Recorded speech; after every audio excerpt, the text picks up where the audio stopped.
Well, hello, Grand Meridian interns. This is Tom Leung, um, this is your weekly video on the soups that you will be drinking today. So I hope you enjoy it. And I'm going to explain a little bit about the ingredients that go into this particular soup. This is the Huang Qi and Yin Tonic soup. It's actually a very generic formula. It only has 5 ingredients, and of course to be made with pork bones. We oftentimes use pork bones. You don't have to. You can use chicken as well. Chicken will work.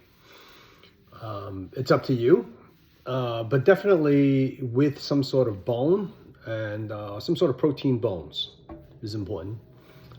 So if you're just going to use it as a tea, you can, but it would not have the same benefit. Just so you know, you get more out of it with the bones. Okay, so there's 5 ingredients. The first ingredient I'm going to talk about is the Huang Qi astragalus.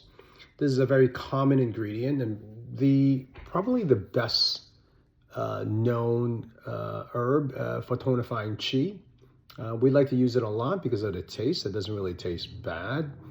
Astragalus tonify the qi, the lung qi, right? And also the wei qi, the exterior qi, the defensive qi that help strengthen the immune system. In the past video, we had talked about that. But in this case, in this formula, yes, it does tonify the lung qi, but let's not also be lost on the fact that it also strengthens the exterior. And those who get easily susceptible to colds usually have a weak lung qi. And they kind of go hand in hand because the lung is the uppermost organ. And, it's an important point to remember. Anyway, Huang Qi, okay? That's the first herb. Main herb, tastes good, somewhat neutral. I shouldn't say it tastes good, doesn't really have much of a taste, so it won't mess up the taste of your soup.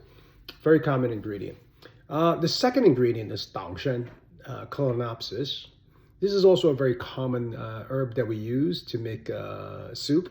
In this here, it actually tonifies tonifies the spleen, right? It's a middle jiao tonic in general, and it oftentimes works well with Huang Qi, because you need a strong functioning spleen, right, in order to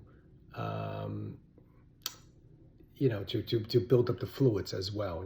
That's the middle jiao does that. So, and it tonifies the qi, which is necessary for all these other organ systems to function well.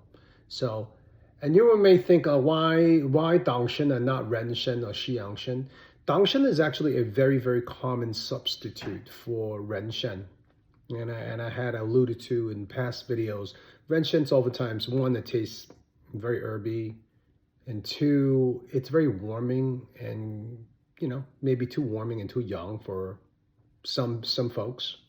And Dang Shen is it's somewhat neutral and doesn't really have a strong taste. It's a very good qi tonic. So that's a very common choice, and you'll see it, people buy it over the counter to make soups. So Huang Qi and Dang Shen, very common ingredients that many people use for a variety of soups. In our case here, they tonify lung qi, tonify the middle jiao, win-win all around.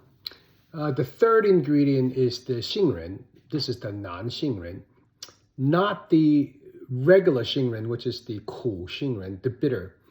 And this one here so there's 2 types of Xing Ren that you actually is out in the marketplace. So the Xing Ren that you guys learn in school, the Gou Qi Zi, the bitter one, is to calm wheeze, stops cough.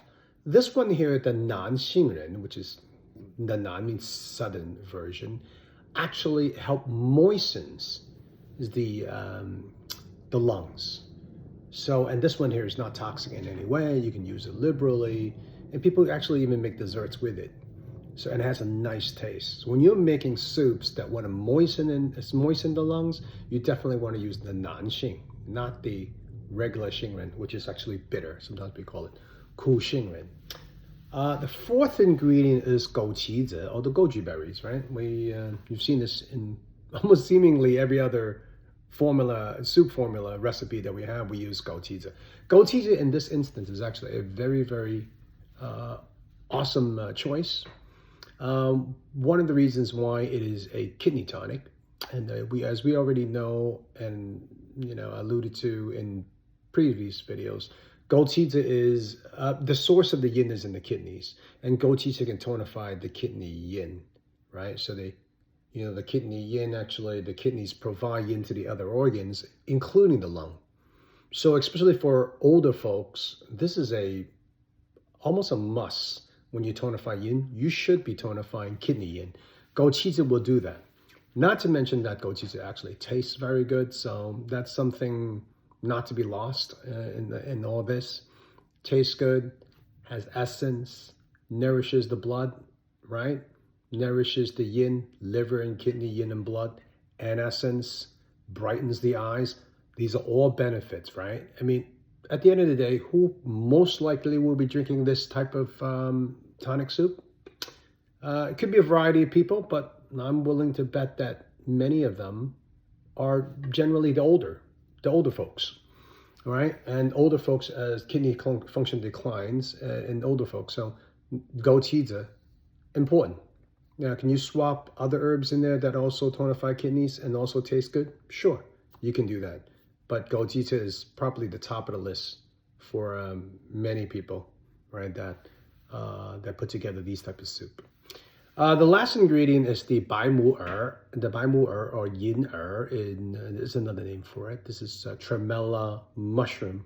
This one here by the way, it's a relatively expensive fungus. And this fungus, and actually, it's oftentimes used in cooking in many ways. But in our instance, we're using it in a savory bone broth. It works also as well. In other instances, there are also other recipes where actually is used as a sweet, almost like a dessert soup. That will work too. But Bai Mu Er, or Yin Er, tremella, is actually very good for nourishing the yin, the lung yin, right? For dryness, this is awesome. So you're covering a lot of lung qi and lung yin, right, in this formula, along with herbs that also can tonify the kidneys, right? So anyway, Bai Mu Er, it actually doesn't really have much of a taste, but and it's a mushroom, and it's very good. I mean, I have to say that I've had it before. You could even dig it out and eat it if you like. It doesn't really have much of a taste. Well, I'll pick up the taste of the broth, I suppose. It's like a sponge, picks up the flavor of the soup. So anyway, so this is the 5 ingredients in this soup. Seems very simple.